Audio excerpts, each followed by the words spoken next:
on his iPhone. And then we're going to start off. Oops, here we go. Just a sec. There's a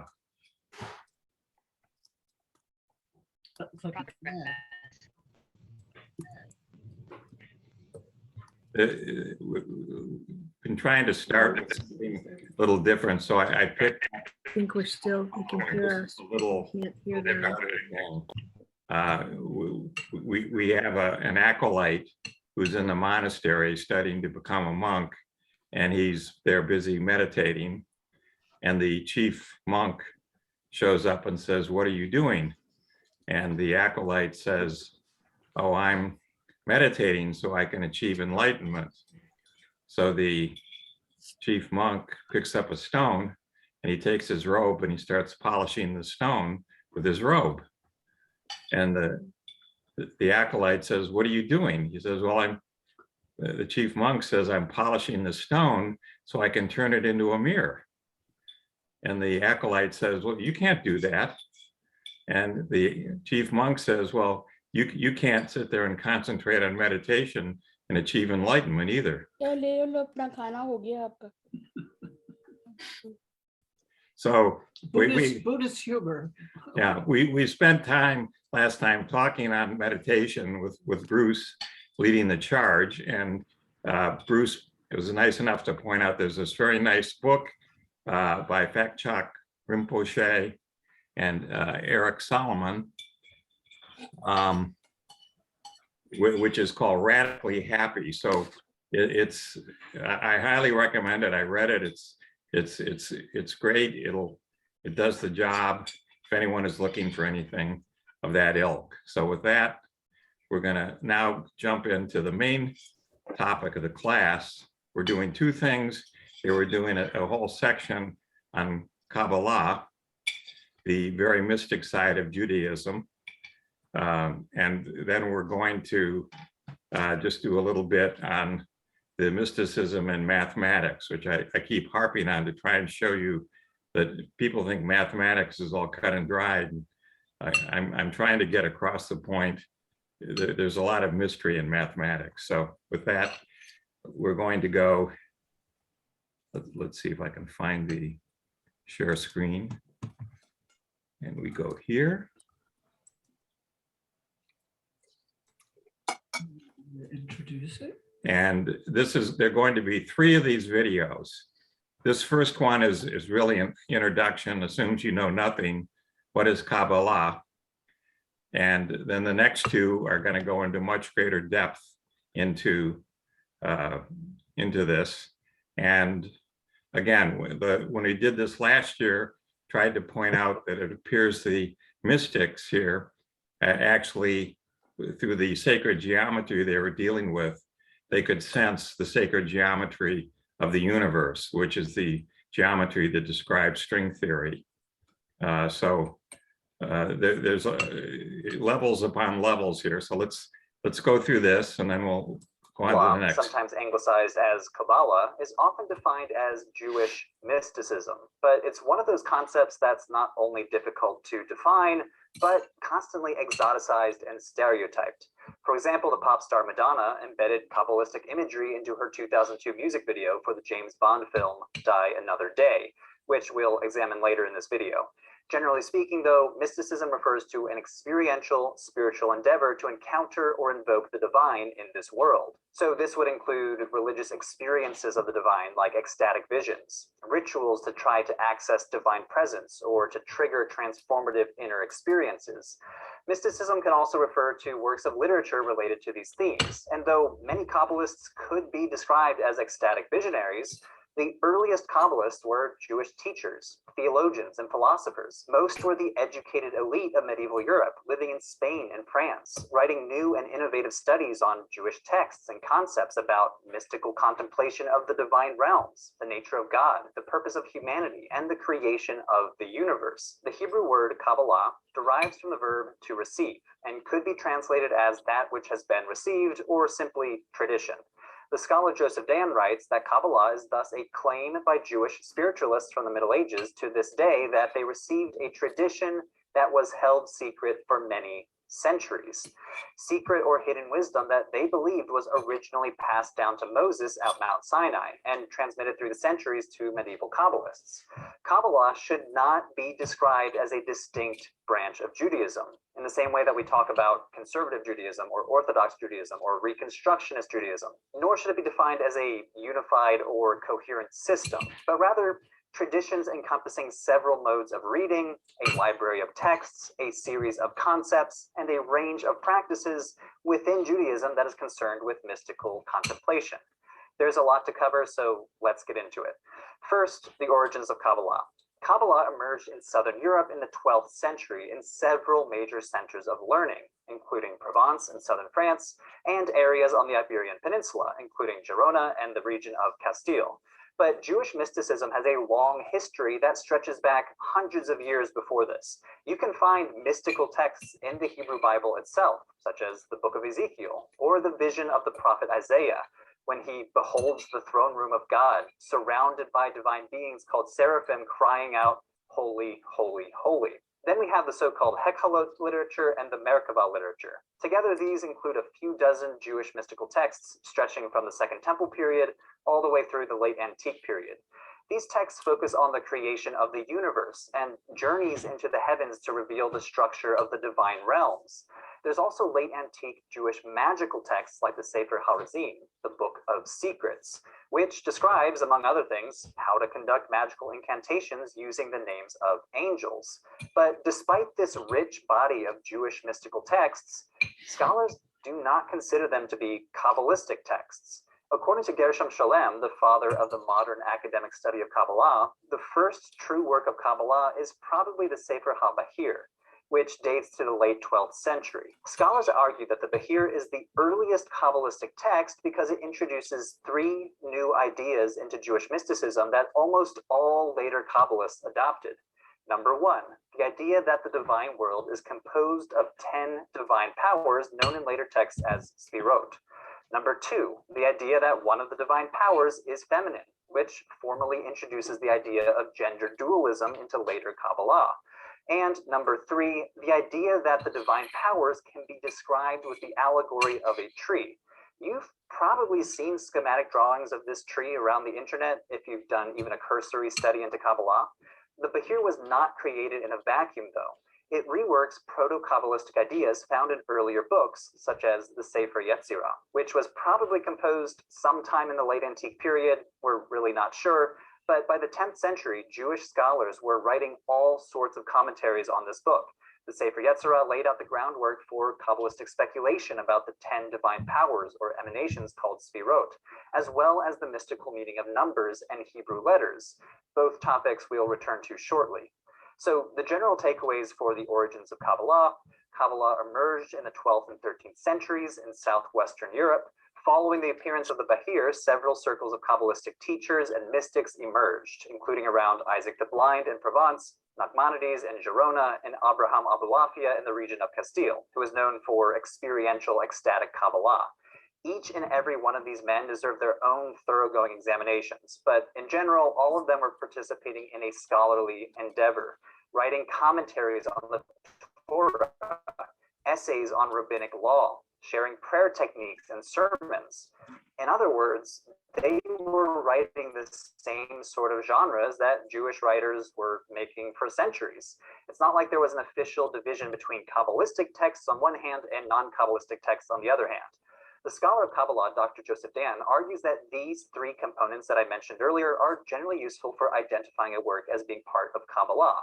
But here I'll add the disclaimer that this is not a perfect rubric because Kabbalah is so diverse. There's almost always an exception. But let's turn to some of the most prominent ideas. First, one of the main ideas shared by almost all Kabbalists is the concept of Ein Sof, literally translated as no end or infinite.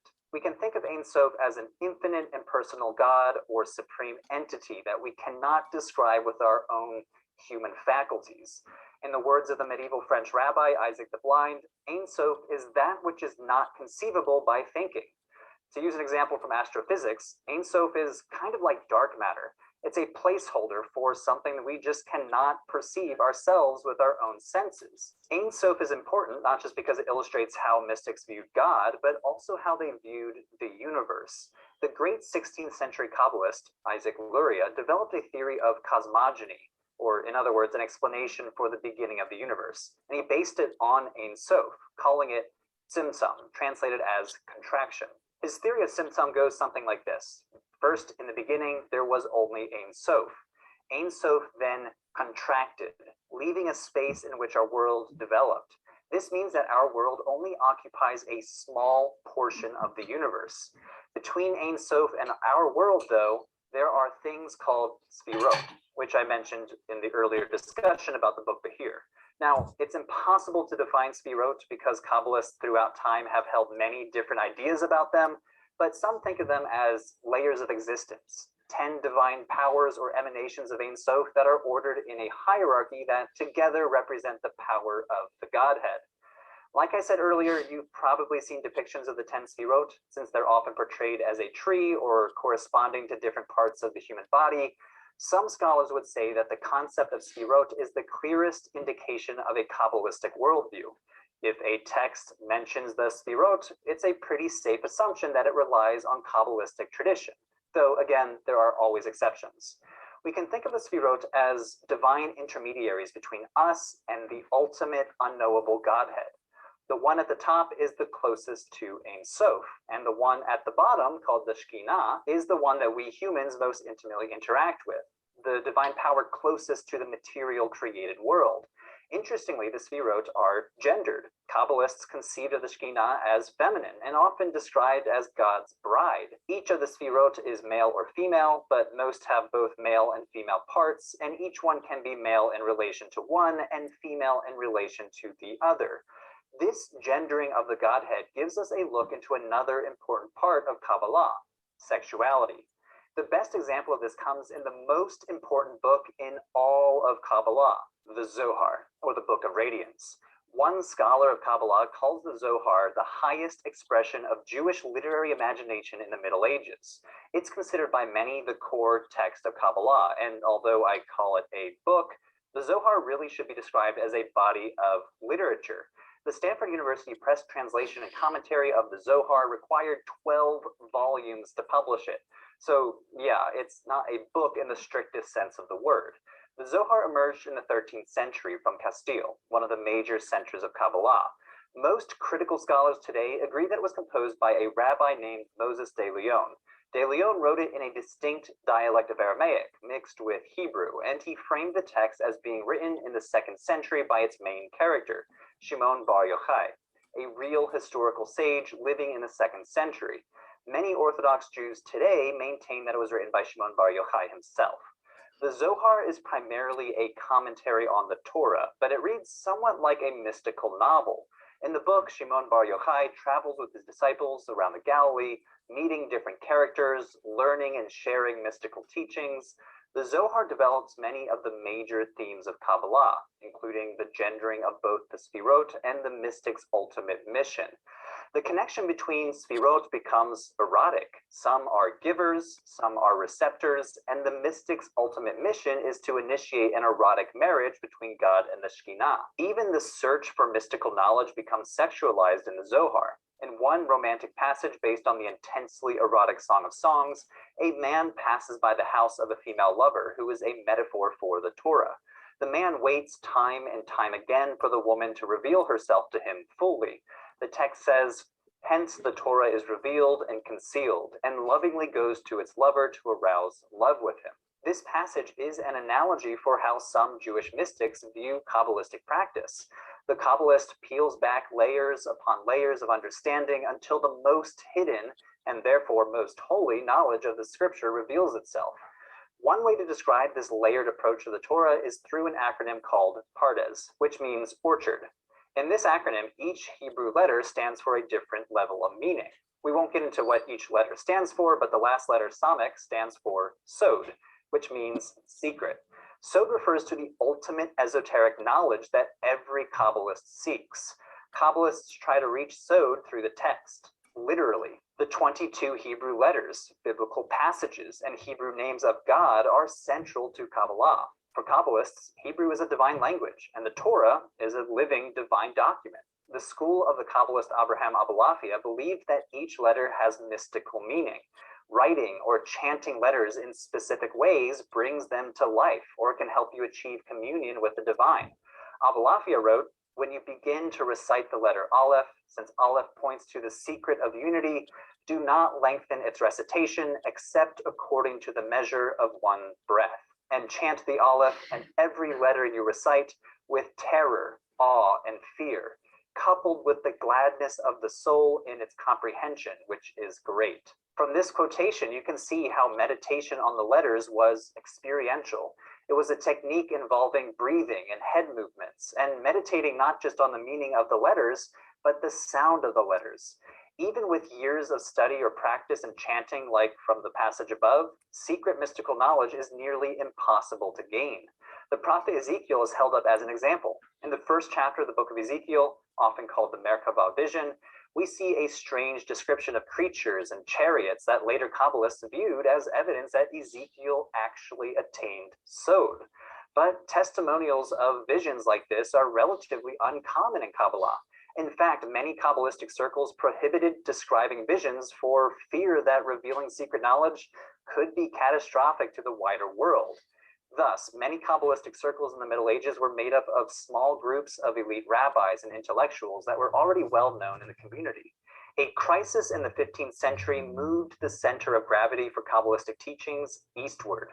Although the Iberian Peninsula was, for a long time, a major hub for Kabbalah, it came to an end when the Spanish and Portuguese Christian monarchies expelled or forcibly converted the Jewish communities in their territories. Those who fled settled primarily in Eastern Europe and the Ottoman Empire, leading to new centers of Kabbalah. The town of Safed in the Upper Galilee region became one of these hubs.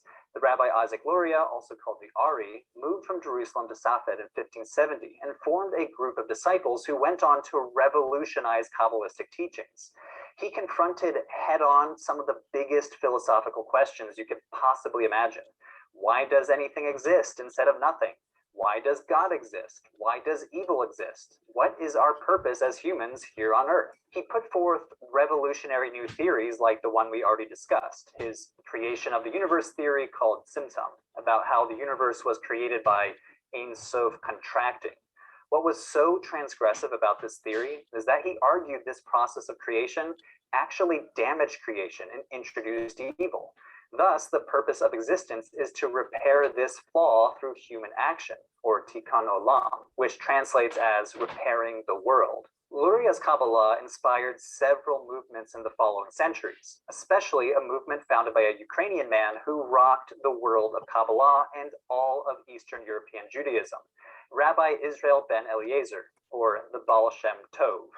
In the early 18th century, he jump-started what is now known as the Hasidic movement, a movement that quickly spread across Eastern Europe. The Baal Shem Tov disagreed with the idea that mysticism should be reserved for the intelligentsia, and instead taught that everyone should try to commune with God. Hasidism taught that communion with God, or knowledge of the divine, was possible even for the masses during ordinary everyday life, especially through prayer. Another core change that Hasidism makes to traditional Kabbalah is the notion of divine transcendence, which teaches that God is wholly outside our universe. Hasidism, by contrast, professes that God has an immanent quality, meaning that God is present in our world and that we can climb toward communion through our everyday life, through everyday actions. Hasidism is still thriving today and exemplifies modern Jewish mysticism in practice. Now, I should be clear, Hasidism is not synonymous with Kabbalah. It does include mystical practices and beliefs, but it's much more than that. In fact, if you read the Holocaust testimonial, Night by Elie Wiesel, you can clearly see a distinction. In the book, Elie describes how he grew up in a Romanian Hasidic community, but throughout the book, he mentions that Kabbalah is a supplement to usual religious study of the Torah and the Talmud. Today, scholars generally categorize Hasidism under the broader category of Haredi Jews, often called ultra-Orthodox Jews, but the two are not synonymous. Okay, now that we've covered all of that background, what's the deal with Madonna? And here we turn to what I'm going to call pop Kabbalah, but it's worth mentioning that stricter adherents would not even call this Kabbalah in the first place. Throughout the 20th century, Kabbalah hit the mainstream in pop culture. One big neo-Kabbalistic movement is the Kabbalah Center in the United States, whose members included celebrities like Madonna, Britney Spears, Ariana Grande, and Ashton Kutcher. Started by Philip Berg and his wife Karen Berg in 1984, the center sought to popularize and spread Kabbalistic teachings, even outside of Judaism. Madonna became one of their most famous adherents, and that's why we get her James Bond music video. During the video, she is being tortured in a North Korean bunker of some sort, which is featured in the film itself. She is depicted wrapping her arm with tefillin, and at the end, the Hebrew letters Lamed Aleph Vav are burned onto the electric chair where they were just trying to kill Madonna. These letters are from one of the 72 names of God according to Jewish tradition, a tradition that became especially popular among medieval Kabbalists and are mentioned in the Bahir and used in Kabbalistic magical practice. Though her performance sparked controversy, in part because most within the Orthodox Jewish community viewed a non-Jewish woman wearing tefillin as sacrilegious, or at least viewed it unfavorably. Other movements of modern Jewish mysticism have also sprung up in the past century and a half. The Neo-Hasidic movement and other revival movements have sought to reimagine mystical doctrine for a modern era. Some have even likened mystical experiences to the effects of psychedelic drugs. The Jewish scholar and leader of Neo-Hasidism, Arthur Green, shared one of his psychedelic experiences in one of his books. As one who tried psychedelics after some years of studying the Kabbalistic and Hasidic masters, I found that the drug-induced experiences confirmed a great deal of what I found in their writings, though he warns that such a path should never replace traditional mystical practices from throughout Kabbalah's history. Overall, one thing that Kabbalah teaches is a different way to use the mind. Kabbalah breaks its students out of a strictly logical way of thinking and pushes them to uncover new modes of contemplation. It's a powerful tradition that has survived for many centuries in esoteric circles, but shows no indication of slowing down here in the 21st century. For those of you who would like to learn more, I'm including a bibliography in the description below, and you could also check out today's sponsor, the Great Courses Plus. The Great Courses Plus is So there you have a brief introduction. One of the things I just wanted to touch on was when we were going through what Ron Cowan had helped observe, that we have a 26-dimensional universe. There were three subspaces, each of 6 dimensions, that were compactified, that are wrapped around very small levels around us, and they're there. We just can't see them. But the thing about the 3 6-dimensional subspaces, that's a total of 18 dimensions, was that one of them had 3 holes, one of them had 4 holes, and one of them had 8 holes in it. These are, you have to go back and look at some of these pictures to start to figure out what's going on. And so if you look at those numbers, the 3 holes go in and tie into 3 out of the 8 holes in one of them. The 4 holes tie into 4 out of the 8 in the other one, leaving 1 left over.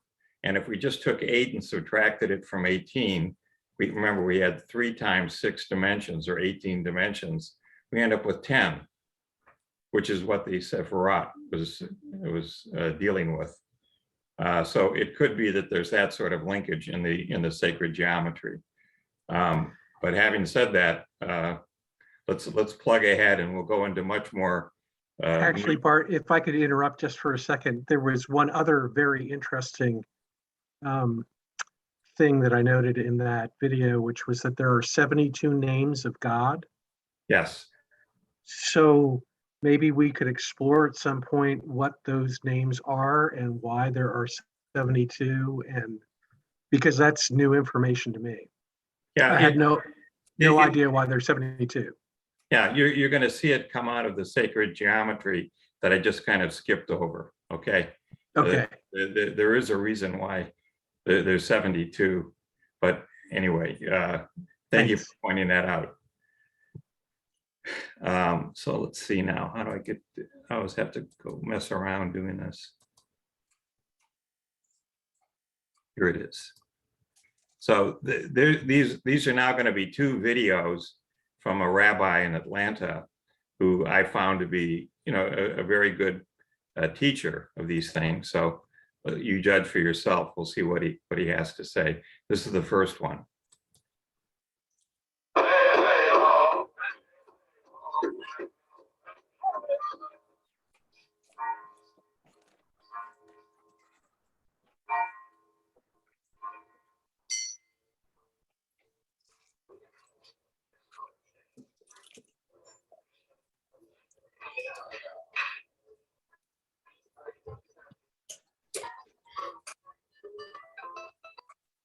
Welcome to Exploring Kabbalah, an introduction to an ancient Jewish mystical tradition, one that's inspired contemporary interest, interpretation, and practice. We begin with a seemingly simple question. How exactly is the very word pronounced? For answers, we turn to Rabbi Ari Solish of Chabad in town in Atlanta, an Orthodox Jewish community. It's a great question. So I've heard it many different ways. I will tell you the traditional Hebrew way of pronouncing the word is Kabbalah. Kabbalah is a Hebrew word that means received or tradition. And it's an interesting word. Judaism is very much associated with tradition. I think the song Fiddler on the Roof made it tradition, made it very, very popular. So tradition is in Judaism a very important element, and in many cultures and societies and religion is very important. But Jewish mysticism specifically is referred to as the Kabbalah, which is the received wisdom. Although all of Jewish teaching, Jewish thought has been received, if you will, by one generation from the previous generation, it's specifically associated with the Jewish mystical teachings. And one of the reasons for that is because without the tradition, the Kabbalah remains a locked work that cannot be opened by the average individual. A common understanding is that one cannot begin to study Kabbalah until you reach the age of 40. What I mean by a locked work is that the way that it's written, the way that Kabbalah is written, it's pretty much encoded in a very cryptic language in order to keep it away from the masses. This is one of the ancient protocols of the Kabbalah was to relegate it to a very exclusive group of students, that had gone through years of study. And as you mentioned, this is where I'll mention the age-old restriction of being 40 years old. And it wasn't just the age 40. It was being 40 years of age, as well as being well-versed and learned in all areas of Judaism, in biblical texts, in Talmudic texts, in Midrashic texts, and Jewish legal texts. It's a person that was well-versed, an expert, if you will, in all of these texts, and was 40, was deemed to be appropriate to welcome into the circle of the mystics, of the Kabbalists. So it's not just the age. The reason for 40 is that it says in Jewish tradition that until one is 40, one's understanding, one's mind is not fully formed. I can't comment on this scientifically or biologically the way we understand the brain today. I don't know if there's a significance in our current scientific understandings of the age 40, but certainly in Jewish tradition it says that when a person turns 40, they gain a measure of bina. Bina means understanding. So it was accepted as the tradition that until one is 40 and one's mind is fully settled, it's not a good idea to introduce esoteric wisdom that might confuse or befuddle the student. So the idea is have a solid foundation in the rest of Jewish teachings, have a solid, gain that type of settling of mind, and then we can introduce the individual to Kabbalistic teachings. Now, with that being said, and I know this is something that we'll talk about a little bit later on as we progress through the generations of Kabbalistic teachings, today that restriction is for the most part not adhered to. And so people will study and teach Kabbalah even under the age of 40. And there's a reason why, and we can get into that. I don't know if we want to get into it now or if we can get into it soon. Just to mention quickly now, the reason for that, it's because the way Kabbalah is in the latter generations, I mean, over the last 4 or 5 centuries. So Kabbalah has been taught in a way that is accessible to the masses. The great mystics saw fit in more recent times to open up the floodgates, to open up the wisdom, and make it accessible to everyone for very specific reasons, historically. What were these teachings that were so complex they should remain hidden from the masses? The way I usually explain it is Kabbalah speaks of 2 realities. It speaks about the cosmic realities, i.e. the spiritual realities of the universe, God, and the higher realms of existence. And at the very same time, it speaks of the reality inside of us, our spirit that we possess, that we possess inside, that drives us and animates us and inspires us and carries us through our life here on earth. So really, when you look at it, Kabbalah speaks of the macrocosm and the microcosm. It speaks very big, very large. It speaks about God, and I'll use a term now that's a very classic Kabbalistic term. It speaks about sphirot, which are divine emanative energies that are woven in the fabric of creation, which we can talk about at greater length soon. But it speaks of these grand ideas and realms beyond our reality of existence. And it speaks of these higher elements. At the same time, it speaks about what's inside of us. So it's like exploring the beyond and exploring the within. And although it sounds like it couldn't, these two areas of discussion, of focus, of study couldn't be further from each other, the truth is they are intimately connected. Because when you understand the spiritual energies in the universe, you can understand the spiritual realities inside yourself. And conversely, when you understand the spiritual energies inside yourself, you can understand the patterns of spirituality in the universe itself. It's almost like if you take a drop of water from the ocean, you can get a sense of the type of water that is in the ocean itself. You don't need to analyze all of the water to get a sense of what are the chemical, what are the properties within these molecules of water in this specific body of water. All you need is one sample, and it's like not any different than human DNA. You take a small sample, just one hair follicle, and you can get a reading on the entire system of the human being. So there's a verse that I believe King Solomon writes. It's either King Solomon or King David.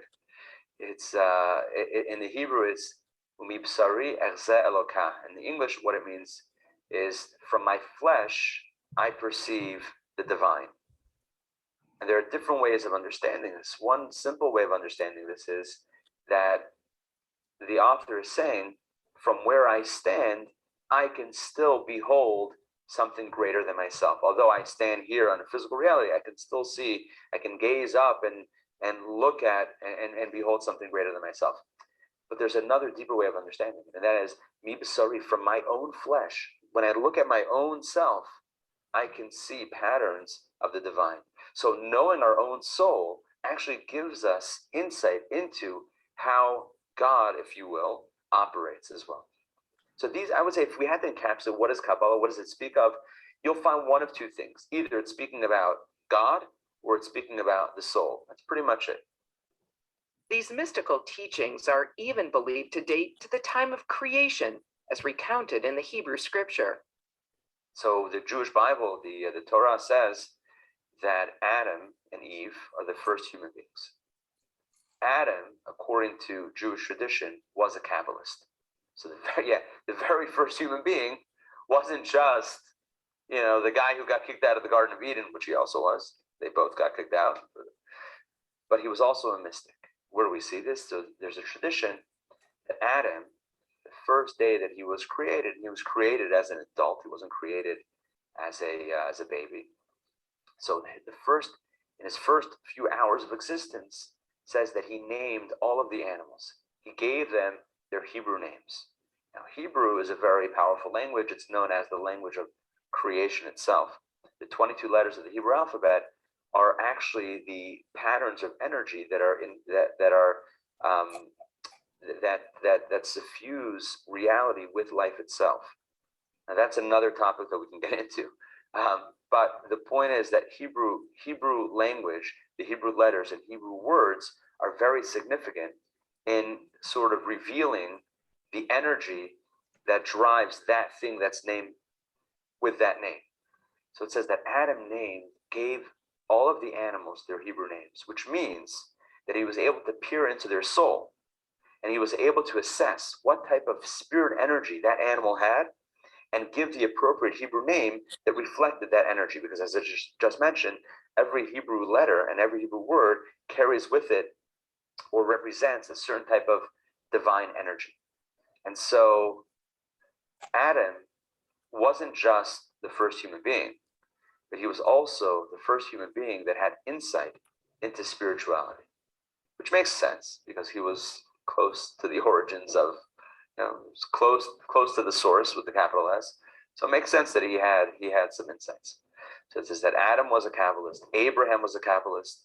Abraham wrote, according to many commentaries, Abraham wrote the mystical work called Sefer Yetzirah, which means the book of formation, which is a book that details many elements of how God created the universe and how that creation unfolds on a mystical, spiritual level. And it's also been said, some viewers may know and have heard of this tradition of the golem, the how do you translate golem?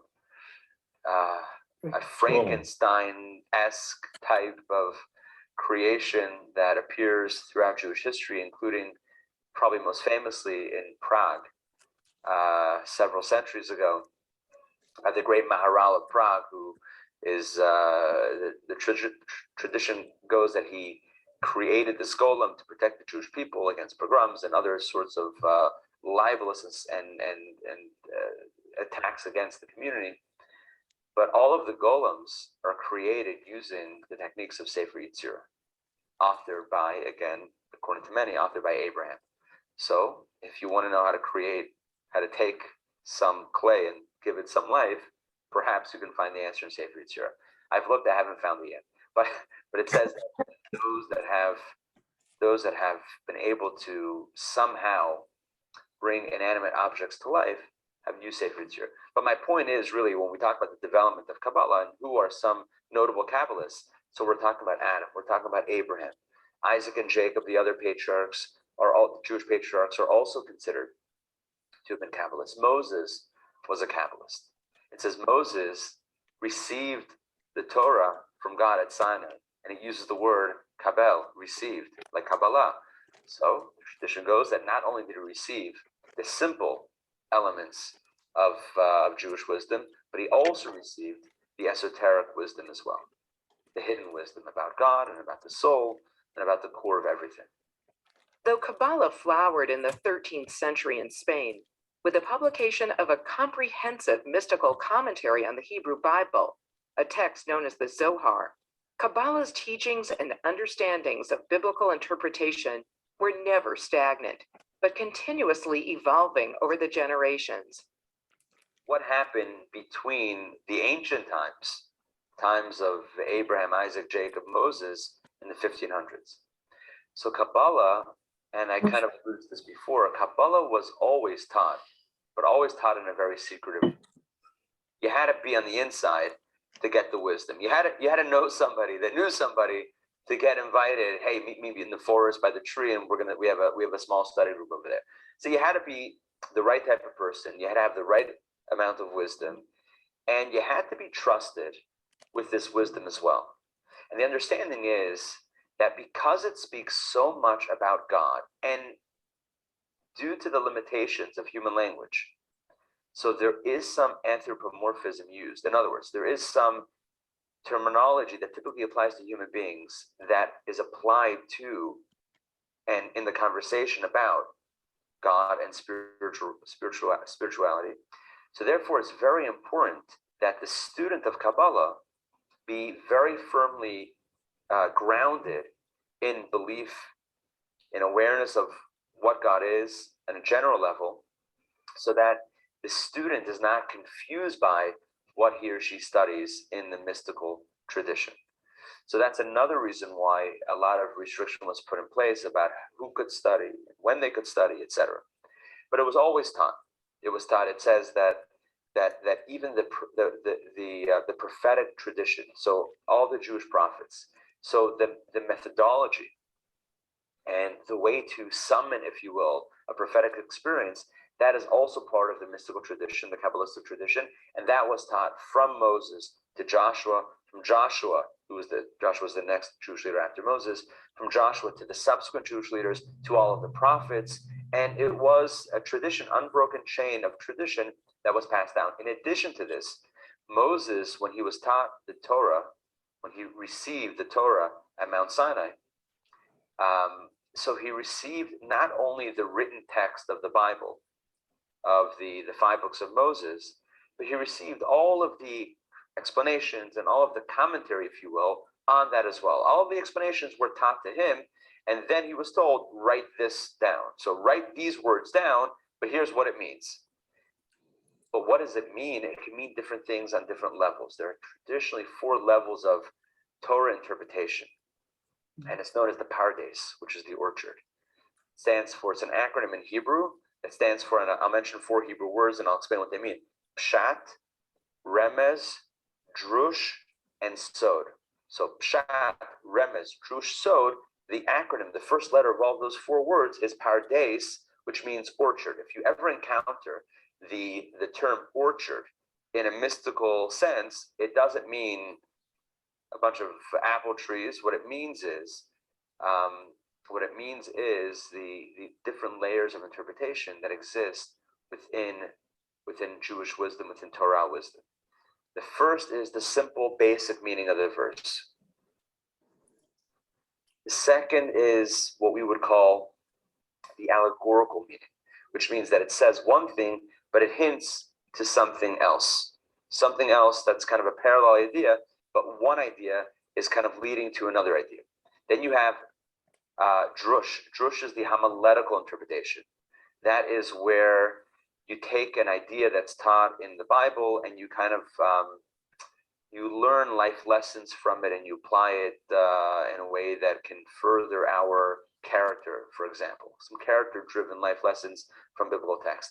And then you have the 4th dimension, which is known as Sod, which literally means the secrets. And Sod, that's where the Kabbalah lies, in that 4th dimension of Jewish thought. So it's almost like if you peel layers of an onion, let's say. So you have an outer layer, you peel that back, you have now a more inner layer, you peel that back, inner layer, and then you get to the core of it. The core of it is the secret, the Sod. That all 4 levels of Torah knowledge, of Jewish wisdom, that was all transmitted to Moses at Sinai. And Moses then passed it down he was the teacher from mentor to disciple, and then from mentor to disciple throughout the generations, typically taught in smaller groups. There were specific individuals throughout the ages that did I would say that went a little bit more public with the teachings.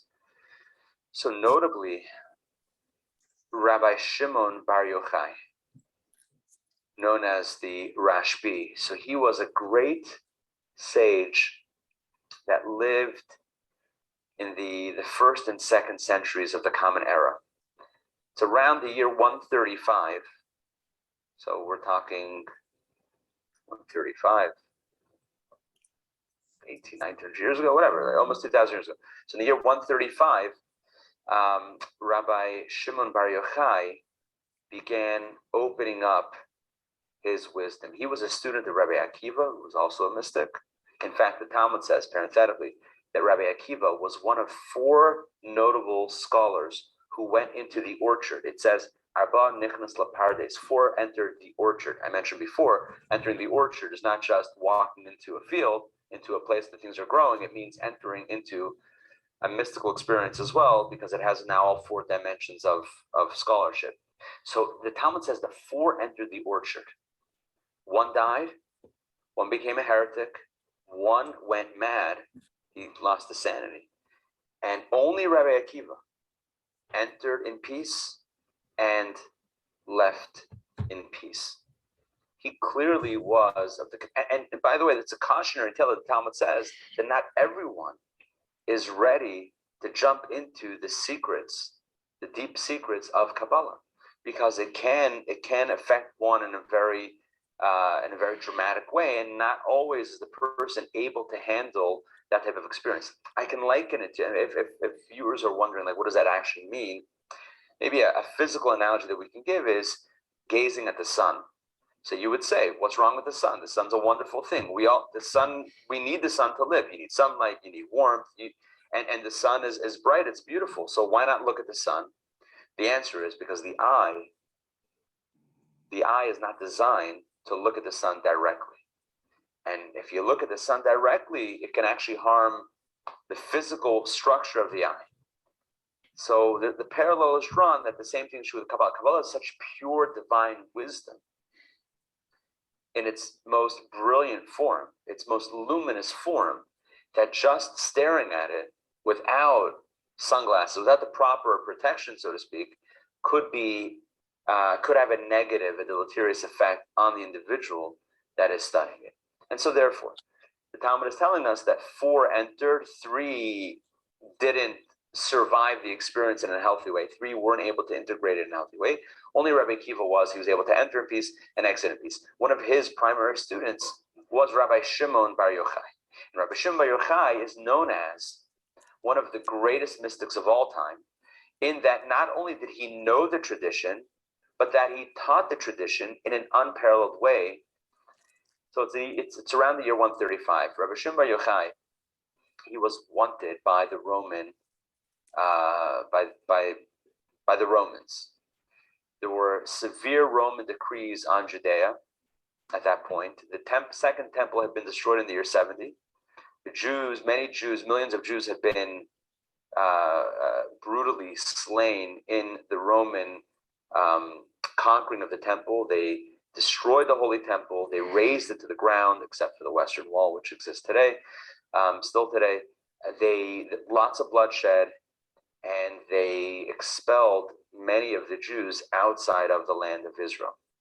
Some pockets remained, and then there was a certain point in time where there were revolts. The Jews tried to overthrow the Romans that had overthrown them, so to speak. And so eventually the Romans really tightened the screws on the Jewish community, and they said there's no teaching Torah publicly, there's no Jewish ritual that's allowed, and they just very, very difficult decrees against Jewish life and Jewish continuity. But one of those that defied these decrees was Rabbi Shimon Bar Yochai, to the point that he was wanted. He was sought to be killed by the Roman government. So the tradition has it, the Talmud discusses this, that he hid in a cave for 13 years with his son. And it was in that time that he really formulated to a greater extent and taught to his son to a greater extent the teachings of Kabbalah, of Jewish mysticism. When he got out, and he lived a number of years after that, so he began teaching this a little bit more publicly. And on the last day of his life, he taught this to an even greater extent. These teachings were written down, and they form probably the most famous work of Kabbalah, known as the Holy Zohar, the Zohar HaKadosh. Now, Zohar is the name in Hebrew, and it literally means radiance. So you might see it in English as called the Book of Radiance. The Book of Radiance is the book of the Zohar, and it contains a very comprehensive collection of Jewish mysticism. So although I mentioned before Sefer Yetzirah, the Book of Formation, possibly written by Abraham, we don't find a thorough and comprehensive work of Jewish mysticism, very expansive and comprehensive, like the Zohar, until about 135 of the Common Era. And it's then that he teaches, Rabbi Shimon Bar Yochai expounds these teachings, and they are written down. Now, there's a very interesting story with the book of the Zohar, because it was not published until about 1100 years later, in the 13th century. 12th and 13th century, I think it was in the 1200s, by Rabbi Moses de Leon, Moshe de Leon of Spain. Now, it did not see a public exposure until the 13th century. So you will have some scholars today that argue that the Zohar does not date back to Rabbi Shimon Bar Yochai in the year 135, but rather it originates in Spain in the 1200s. But all traditional Jewish thought and scholars at that time, they accepted the Zohar to have much earlier origins. In other words, in the 1200s, when this was published, it was understood then, and all the writings that we have from that era, all the rabbis and the scholars that oversaw the project of this publication and study, they are unanimous in this thought that it dates back to a much earlier period. Now, where was it for 1,000 years, and how did it resurface? There are different origin theories.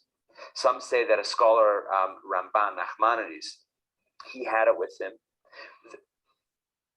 that it was this work had been passed down from Rabbi Shimon Bar Yochai and his students who wrote it down from generation to generation throughout the ages. It was passed down in secret in manuscript form, and this rabbi had it in Israel. He sent it to Spain. He sent it to Spain to his son, but it ended up in the wrong address with Moses de Leon.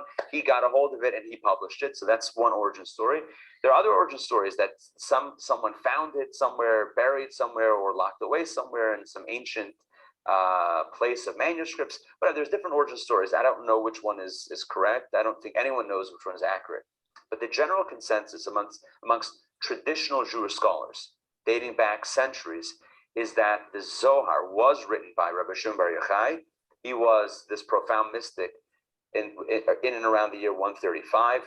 He didn't author it himself, he taught it, but his students wrote it down, and it was published much later. So that serves as a seminal work of Kabbalistic thought.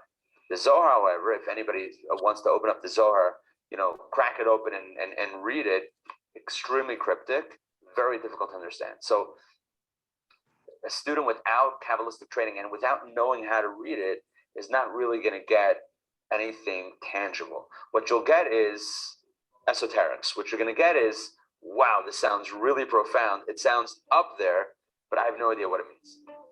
The student of Kabbalah would need a key to unlock the code. Find out when that key appears and where in the next edition of Exploring Kabbalah. So one of the things to keep in mind here, they keep kind of skipping over certain things, is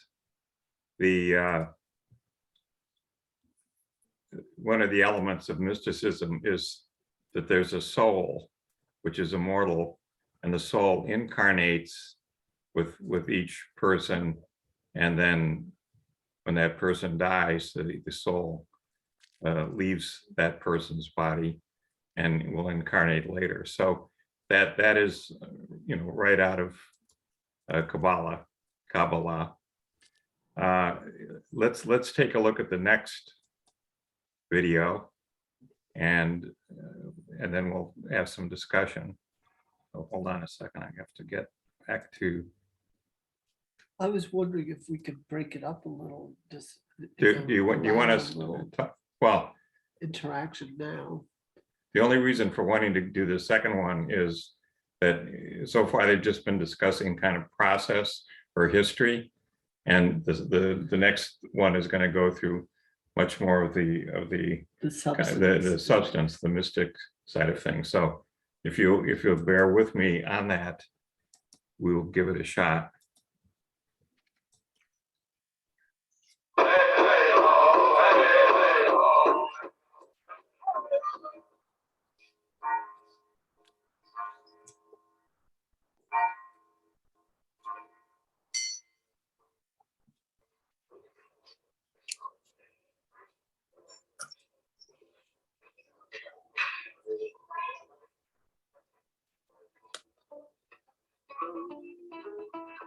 Welcome to Exploring Kabbalah, an introduction to an ancient Jewish mystical tradition.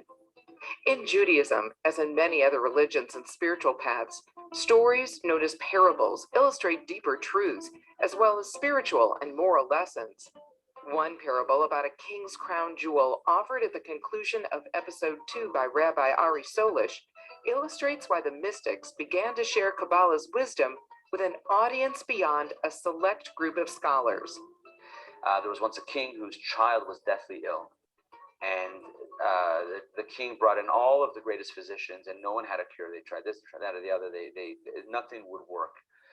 Finally, there was one physician, one expert that came in and said, "I have one cure, but I'm afraid to tell it to you." He says, "Tell it to me."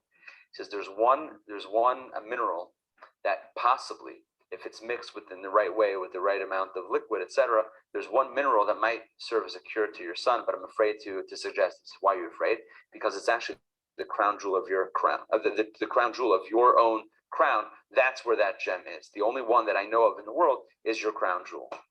So the only hope for your son is to take out your crown, ruin your crown, take out the crown jewel, grind it up into a powder, mix it with liquid, and then try to administer it to your child. So the king says, "It's not a question. Of course, let's do this. There's not for my son's life. Sacrifice the crown for my son's life." And so indeed, this is what they do. They grind it up. And at this point, the prince, the son, is so ill, he can't even swallow. But somehow they open up his lips, they open up his mouth, and they pour it in, and most of it spills out. Most of it is wasted, but a little bit gets in. And that little bit of this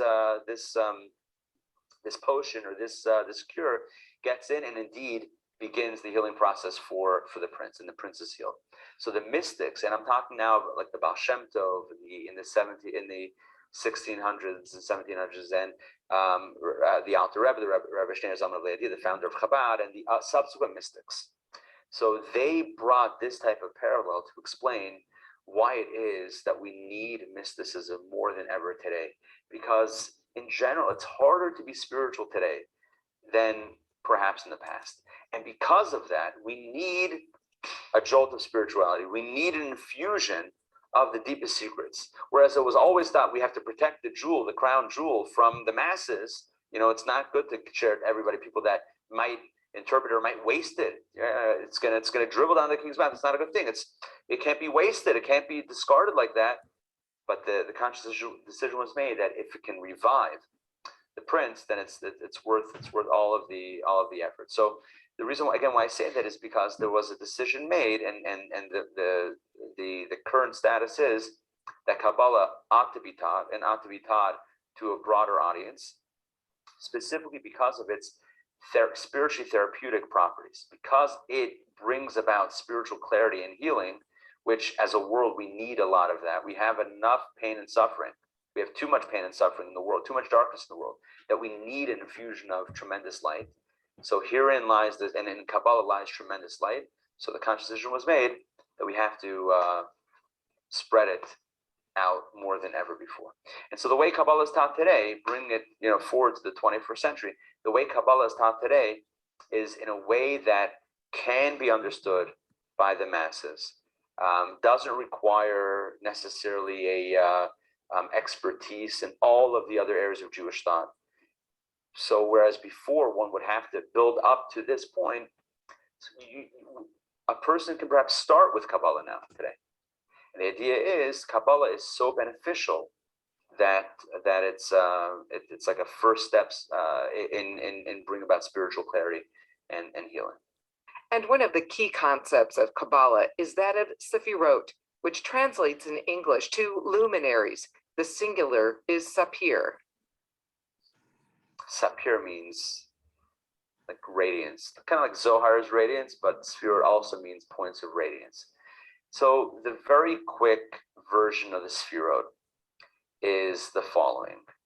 Kabbalah explains that God in his essence, and I use his, although God is not gender specific, it's just, I guess in English, typically the gender that's used for God, although again, God is not a he or she, God does not have a body, but God in his essence is beyond any definition and any limitation.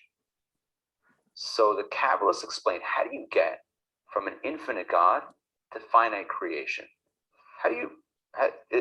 Is it just a big jump from infinite to finite, because God can do anything, including create finite? Or is there somewhat of a logical progression from one to the other? And the Kabbalists explain, indeed, there is somewhat of a progression where God first emanates 10 divine powers that he then uses to create the fabric of the universe. So these are 10 energies that God uses and that are embedded within the fabric of creation. So you have, I mentioned the 3 intellect. Now, the way we look at them from a human perspective is that 3 of these 10 are intellectual and 7 are emotional powers. Now, it doesn't mean that God is intellectual or emotional. And I'm not saying that God is not intellectual or emotional. God is, in essence, is beyond all these types of definitions. But again, as God assumes, if you will, the modality of creation, God takes on these, or God projects himself through these 10 points of radiance. The Sfirot, also known as the Tree of Life, includes the energies first in Hebrew, then in English. In some teachings, the highest level is Keter, or crown, in addition to Chochmah, wisdom, Bina, understanding.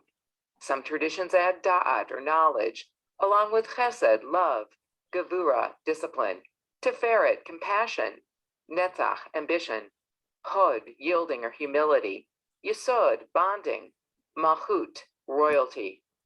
These attributes are linked, interdependent, and believed to explain the very process of the creation itself. Now, this requires a lot of, this requires sessions for itself. I've taught classes where each of these 10 is a full hour-and-a-half session. So there's a lot to this, and that's scratching the surface of it. Many thousands of pages of Kabbalah on each of these energies.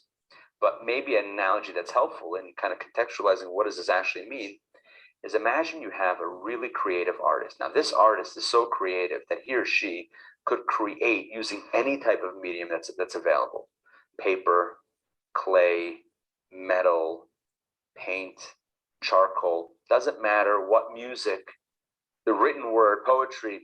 This is an inherently creative individual.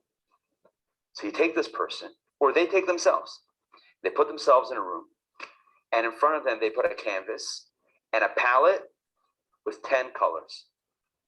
And using those colors, they create a masterpiece. So there's 2 points here. Number 1, is this masterpiece, is this work of art that they just created, does that constitute the totality of their creativity? Of course not. They're creative beyond this individual expression. On the other hand, the second point is, does this express some of their creativity? It certainly does. But it expresses it through limitation, because they're limited to these 10 colors, and they're limited to this one palette this one canvas that they're projecting their creativity through the 10 colors onto this one palette. And the same thing we could say is true of God. Again, it's not a perfect analogy, because God's creativity is infinite, whereas the human artist, no matter how creative, is still finite. God has infinite creativity, infinite possibilities. Even infinite is probably a limiting word, but it's the best word that we can use, right? God is unlimited on any level. God chose, for whatever reason, God decided to create 10 colors and then to use those to paint the universe. God takes God creates or emanates 10 sfirot, and from using these limited tools, creates the fabric of the universe, and then embeds these same 10 energies into the human soul. According to the mystics, that the divine energies are implanted in the human soul reveals the meaning behind the biblical text found in Genesis chapter 1, verse 27. In the English Standard Version, it reads, "So God created man in his own image. In the image of God, he created him. Male and female, he created them." Then the Kabbalists say, well, what does it mean in the image of God? Image of God, since when does God have an image? If God has an image, you're looking at the wrong God. The Jewish God doesn't have an image. So what kind of image is this? It's blasphemy. It sounds wrong. The human being is created in the image of God. What, God has a body? God has hair? God has eyes? God has a nose? What kind of human God is this? In the Jewish conception, God is not some old guy sitting on a throne. That's not a thing. There's no body. So what does it mean that human beings created in the divine image? The Kabbalists explain.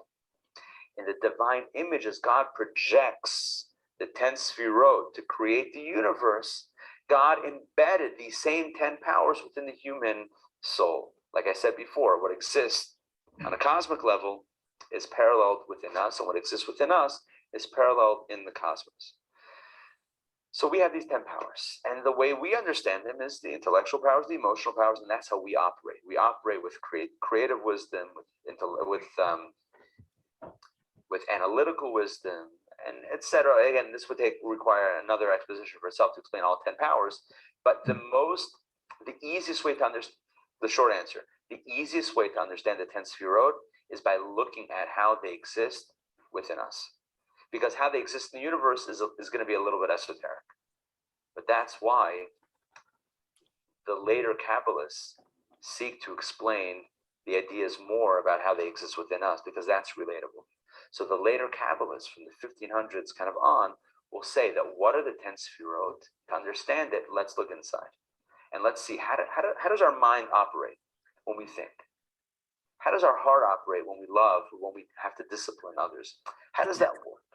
And when we understand that, now we can have a better inkling about how it works in the cosmic realms.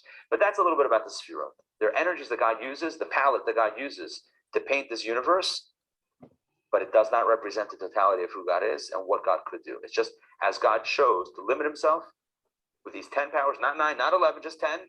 Why? Who knows? Right? 10 powers on this specific canvas, and that's the art that God creates.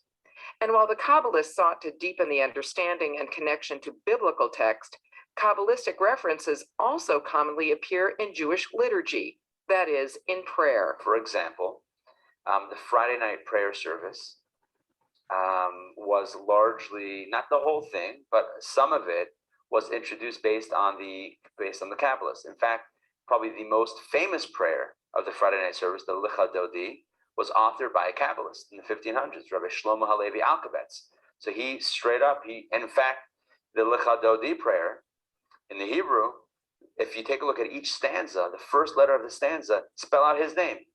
So his name is embedded in the prayer. It's right there in the prayer, and it's something that if you're familiar with the Hebrew, you could just open up the prayer book and see it. The first letters spell his name. So that's very significant. And the whole idea that Friday night is a time of meditation and prayer, that was really enhanced by the Kabbalists. Enlightening the Sabbath bride. Sabbath bride. Well, that actually originates from the Talmud. The Talmud is, it first speaks of sages that used to greet Shabbat and call it the bride. But that was really lived by the Kabbalists. The Kabbalists in Safed used to go out into the fields Friday evening. They used to literally welcome, as the sun set, they used to welcome. They used to physically be there in welcoming the Sabbath queen, Sabbath bride, etc. So you have a very strong Kabbalistic influence on Friday night, on Shabbat. The liturgy, the Siddur, the prayer book, the traditional Jewish prayers were formalized by the Anshe Knesset Hagdol, the men of the Great Assembly that lived between the first and second temple era. So we're talking about 2,500 years ago. There were 120 great sages, probably the most famous of which was Mordechai from the Purim story, one of the heroes of the Purim story, Mordechai and Esther. So he was one of the, quote, men of the Great Assembly. And they structured, they formulated, formalized, those prayers were always recited, but they kind of, nailed down the text of the Jewish prayers, the daily prayers, the holiday prayers, etc. And what's interesting is that in our tradition, it says that they made sure to align the prayers with the Kabbalistic intentions as well. In other words, although the prayers can be understood and have meaning on a very basic level, it also has Kabbalistic kavanot, intentions, and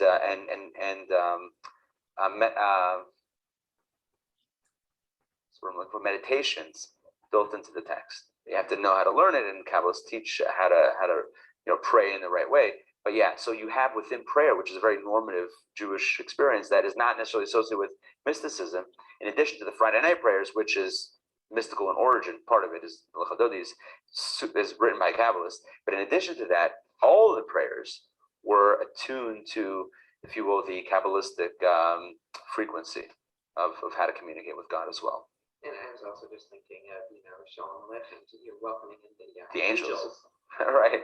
Why, since when do we got the angels? Since when do we welcome angels, right? Since when is Judaism talking about angels on such an obvious, we talk about, Jewish law and kosher and Shabbat and that thing. We talk about angels. Again, it's Friday night, and it has a mystical idea behind it. That Rabbi Ari Solish should be passionate about Jewish mysticism is no mystery. So I grew up in a Chabad community. Chabad is a movement within Judaism that is it's hard to kind of encapsulate Chabad in one word, but I would say that it's a movement within Judaism that is very open. It's very open and loving and welcoming for Jews of all affiliations and all backgrounds. So on the one hand, it's very, in a sense, low barrier of entry. It's kind of like it's out there. It's like the public menorah lightings and Hanukkah. That's typically Chabad. It's Judaism that's made very accessible. At the same time, Chabad, the foundations of Chabad, are some of the deepest mystical teachings. Chabad actually stands for Chachma, Bina, and Dat, which means wisdom, understanding, and knowledge. The three powers of the mind that Kabbalah speaks of at length. So Chabad at its core is very, very mystical in its philosophy and in its teachings. So I grew up in a Chabad community in Pittsburgh, and from a fairly young age, as a teenager, I began studying mystical texts, Kabbalistic texts, and Hasidic texts. And as I journeyed through my studies in yeshiva, I studied more and more. And then I actually got to a point where I was brought on by the big Chabad publisher in Brooklyn to begin translating Kabbalistic texts. And I did that for a number of years before moving to Atlanta. I still write, but primarily I teach.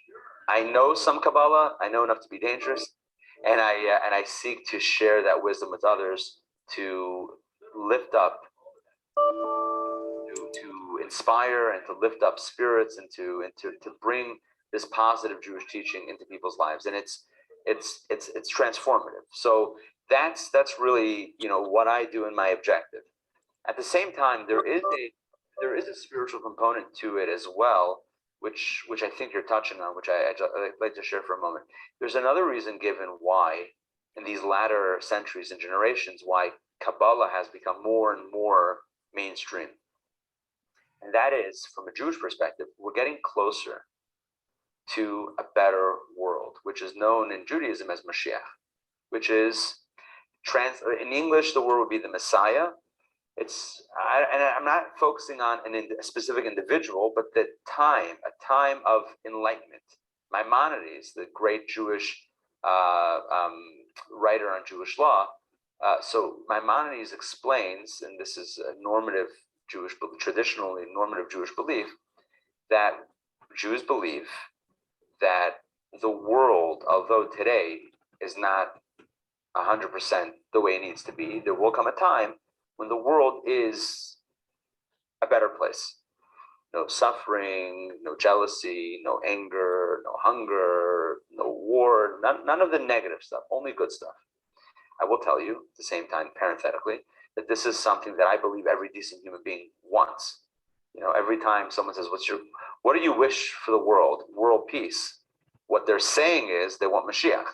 They're not saying in those words, but anyone who's ever thought, wouldn't it be nice to live in a world where people could get along, where people wouldn't be so jealous, where people wouldn't hold on to the resources so tightly that they would be open to sharing it with others? That's a world of Mashiach.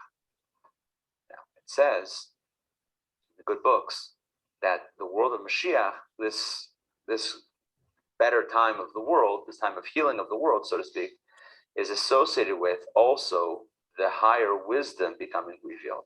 So as we get closer to the time, and it's a Jewish belief that notwithstanding how dark the world seems on a daily basis, especially when you turn on the news, and this murder and this atrocity and this, scandal, whatever. Notwithstanding all of that, the world is progressing and human beings are progressing more and more. And I think even the fact that we call out today things that would be taken for granted even 5 years ago, 20 years ago, not let alone 50 years ago or 100 years ago or 500 years ago, things that would be considered normal. Yeah, that's just people being people, and that happens. Today we say that's not okay. It's not appropriate, and we need to stop that. So that sensitivity itself is an indication that we're getting closer. And as we get closer to a better world, to a more enlightened world, so we have more mystical teachings helping us see greater truths. It's almost like kind of before the party, the closer you get to a party, so you might sample a little bit of the buffet before, especially if you're organizing it. So you'll take, you're cutting up the fruit for the fruit salad. You're gonna pop a grape in and taste it, a piece of watermelon, and you're gonna taste a little bit before. So as spiritually, things get set for, please God, a more enlightened, a more light, a more spiritual reality within the physical dimension. It's not a spiritual, but more spirituality within the physical world. So we get a taste of mysticism. So there is a sense. It's a long way to answer your question, but there is a sense when I teach and when I study and teach, that this is part of a greater movement of spirituality and of enlightenment, of world enlightenment, that is only going to bring positive things to the world. This is only doing, it's only benefiting the world to have teachings like this and groups like this studying.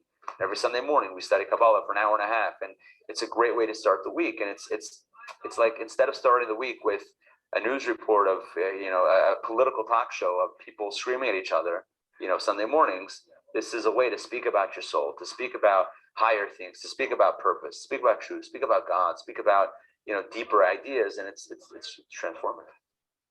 So I feel very fortunate to have the opportunity to have been taught this and to understand it to the extent I understand it, and to be able to share it with others to the point. And I've seen the impact that it's made on people's lives. I mean, people tell me that, because at the end of the day, it's all about making an impact. It's not about theoretical. It's not about Jewish philosophy 101 or Jewish spiritual philosophy. It's not Kabbalah 101. It's about living. It's about being a better parent, being a better spouse, being a better child to your parents. It's about being a better human being to the world. It's about being a better custodian of the world around us. It's you can't study Kabbalah and learn about the beauty of the world and the divinity and the light in the world and then litter. It's not a thing. It's like how can you take a world that embedded in the fabric of creation is this divine light and then spill toxic material on it? Like, how do you do that? So it's not like it's not from the outside in, it's no good because it's harming the planet. I'm just using one example, right? But it's from the inside out. It's like, if this is really a beautiful place filled with light, and my job is to bring out the light and bring out the best and help heal the world, and all of us, all 8 billion of us, are all collectively doing the same thing. So how do I have it even? How is it even a possibility that I should harm the world, harm an animal, harm another human being? It's not even a starter. And that's where the rubber meets the road when it comes to Kabbalah. What does it mean practically? What does practical Kabbalah mean?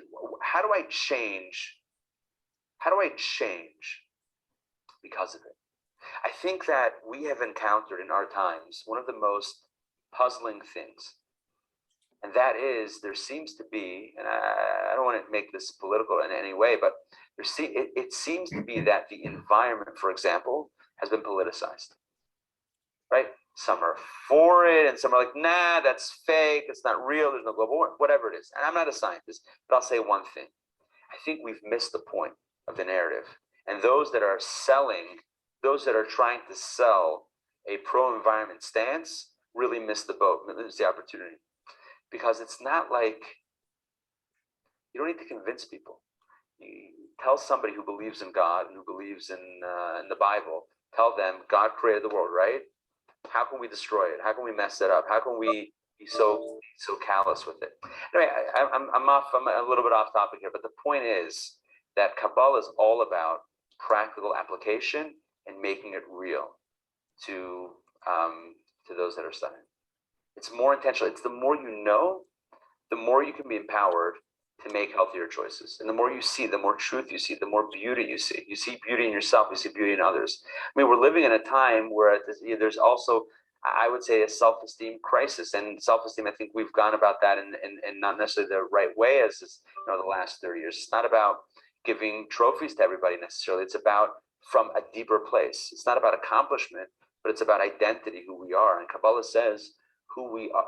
If Kabbalah speaks of God and the soul, then half of that equation is this, which is the soul, is about who I am and who you are, who we all are.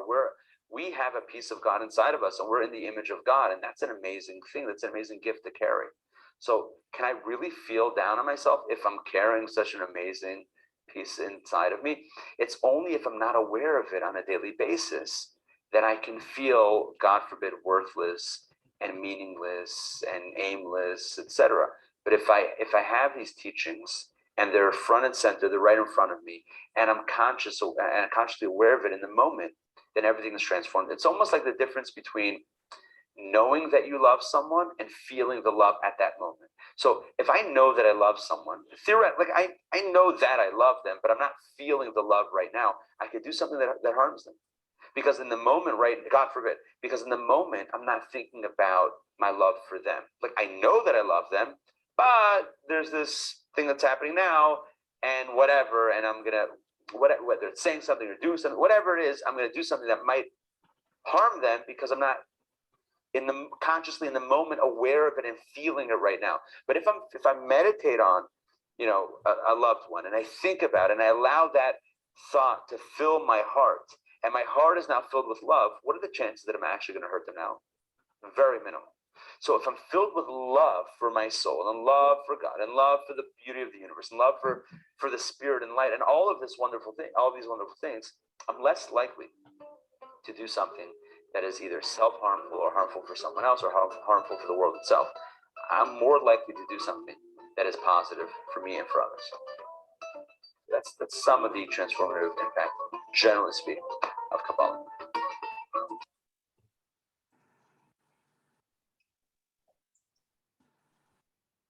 Women who work full-time still earn 15% less.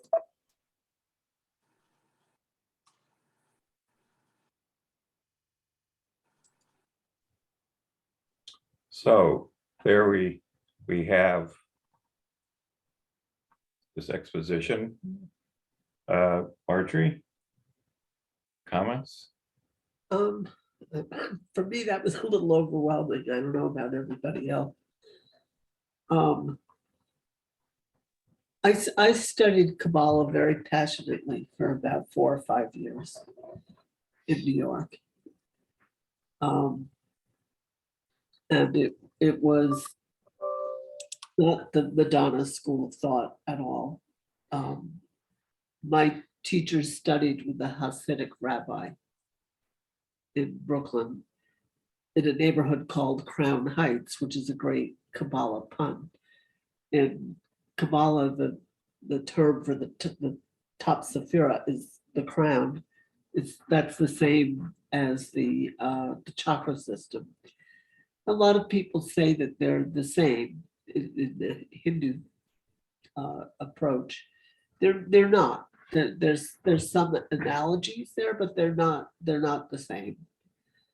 For example, we had a Kundalini yoga teacher in our class, and when we would be going over practices, our teacher would often say to her, "Don't do this while you're doing that, because you can really mess up your energy if you do them at the same time."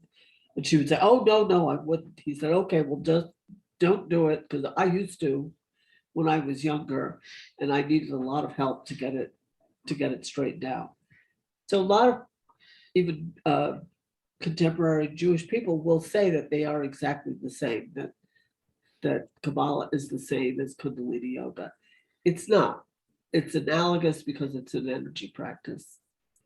My Kabbalah teacher considered his spiritual master, though, to be a Buddhist. the man he considered to be his master was a Buddhist in the crazy wisdom tradition. And he had a center in Michigan that my teacher would often go on retreat to and study and practice with there. So he was sharing a kind of hybrid form. And I think he would say that it was actually closer to Kundalini yoga is kind of a modern, kind of an artificial creation. So there's overlap in all of these approaches to energy and to understanding. There's, it's a paradigm, it's a model. And they might have parallels, but I think it's really wrong and it's really reductive. And it's a shame to say they're all the same. Because I think there's just as much that's really significant in the differences as the parallels or the overlap. And there are similarities and that's beautiful, but there's also real distinct differences. And my teacher would say, well, all paths may lead up the mountain, to the same thing, but you can't take them all at the same time. And that's kind of how I feel. There wasn't anything in any of this that I really disagreed with strongly. And I like that they kind of said there's different schools of thought. There's different schools of thought within Judaism, and there's different schools of thought within Kabbalah. But most mainstream, average, Jewish householders do not know Kabbalah. And they don't know how much there is in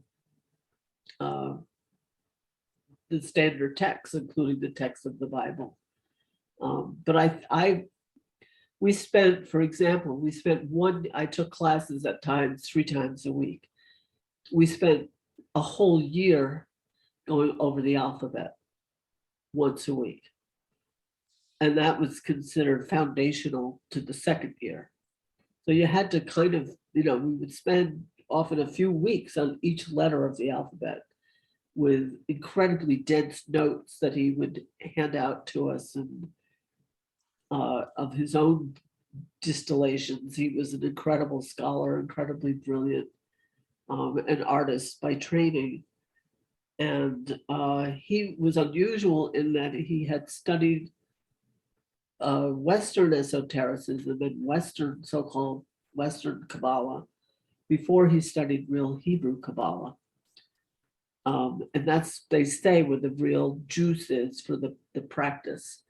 And the real lineage bearers of that truest form are the Hasidim. So his teacher was a Hasidic rabbi who was making a lot of exceptions to teach him, but he respected his ability to practice and his talent for the concepts and learning and his passion. So my teacher at one point spent a whole year separated from his Buddhist teacher, who would have no contact with him, and studying every single day in the temple with the rabbi. If you are really a devotee of Kabbalah, 9 times out of 10 you're a man, and very often they do not work at jobs. Their full-time job is to study Kabbalah every single day and practice. And they're supported by their wives. Their wives very often have businesses that they run, sometimes together, to support the men so that they can study. It's an extremely deep thing. And very passionate, very serious, very committed. And they just live and breathe it day and night. And I can feel it in their energy. It's palpable. It's palpable. And there's good and bad with it. At some other point, I could talk about why I ended up leaving that study. I felt I had to. And I still feel ambivalent about it because of that. But I loved it very, very passionately. It was something that I realized I had been hungry for probably all of my life, at least this lifetime. Most of my parents' friends and my friends' parents were secular Jewish when I was growing up, but I didn't know very many I didn't know many religious people at all, but I didn't know very many religious Jews. In the first apartment where I was kind of conscious, I was there until I was 5, and starting at about 3, I started asking questions about God. And my parents really didn't know what to do. They said, well, let's send her to the Unitarians, they'll give her some ethics. But that wasn't what I was looking for. And that's where I already went to nursery school in that same building. So they would send me with anybody who would take me. And I often went with our landlord's family to service on Saturday, which I loved. I loved it. They bundled me into the back of their station wagon with their 3 kids. And I loved putting on, a nice dress and going there. We went over the Brooklyn Bridge into Manhattan, which was part of the uplifting experience for me. And I still have a kind of religious association with the Brooklyn Bridge. And I just adored it. I loved the Hebrew. I loved the men davening. They kind of rocked back and forth. And I knew they were having a transcendent experience. And I wanted some of what they were having. But I guess I always felt kind of locked out from it too. I had that experience somewhat in Latin masses when I went there. With other family friends, and my parents were afraid I was gonna, run off and become a nun or something. If they happened to play chant music, like Gregorian chant. My father built hi-fis as a hobby, and they had this speaker like as tall as a table in their living room. And when I was 1, I started leaning up against it to get this full body vibration from the speaker.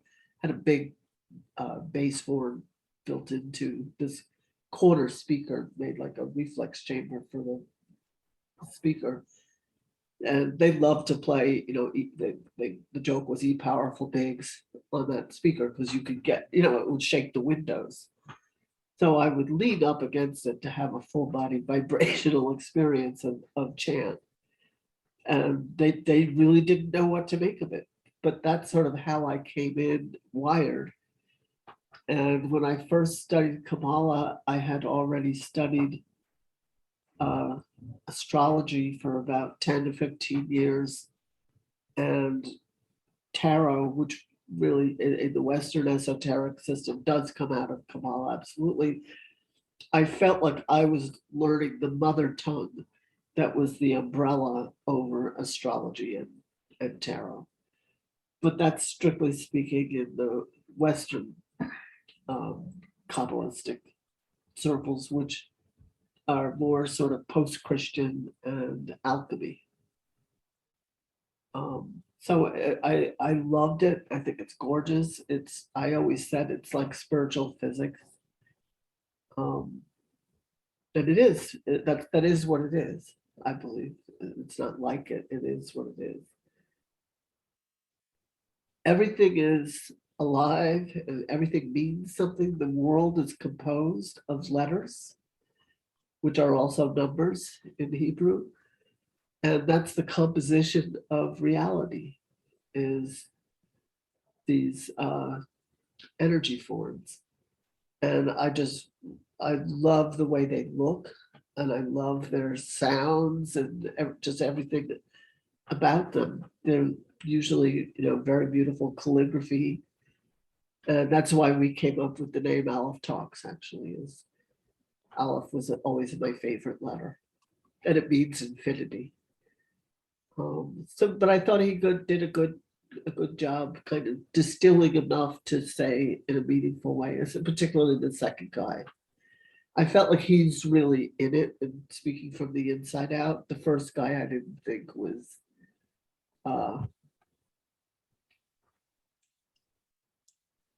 I didn't think the first guy was really speaking from any experience. I felt like he was speaking from the outside in. So the thing that was in the back of my mind is that Jesus of Nazareth and his father Joseph were apparently Essenes, and the Essenes were the most mystical of all of the sects of Judaism. With and so we have in the Bible, we see that Jesus of Nazareth went into the temple and debated the priests that were there, the rabbis, and more than held his own. He was incredibly enlightened individual, and yet while he was preaching to the Jews, it was the Jew Paul, Saul of Tarsus, Paul, who was the one that went out after the Gentiles, the non-Jews, and that was where the message of Jesus of Nazareth got carried, and the Jews, as we saw, crucified Jesus of Nazareth.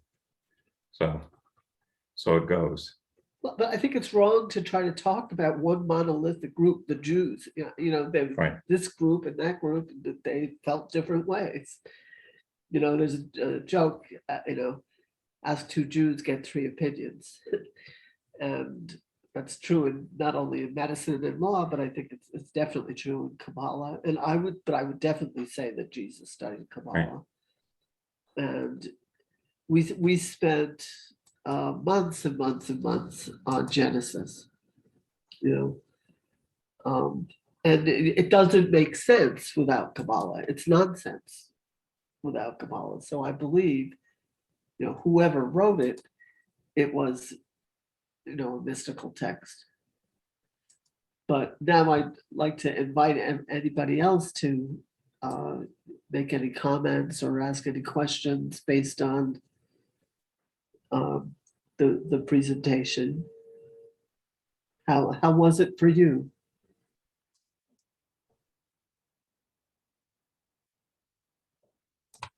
Anybody else?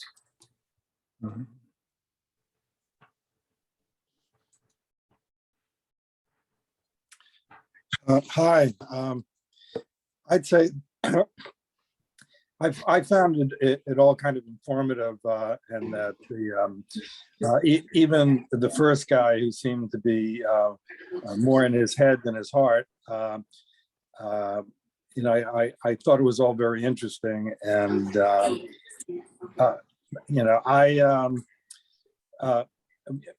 one of the things that I did not get from it, that actually, one of the things that Marjorie, that you were talking about, your experience going to the synagogue and watching these guys davening and getting wanting to feel what they feel.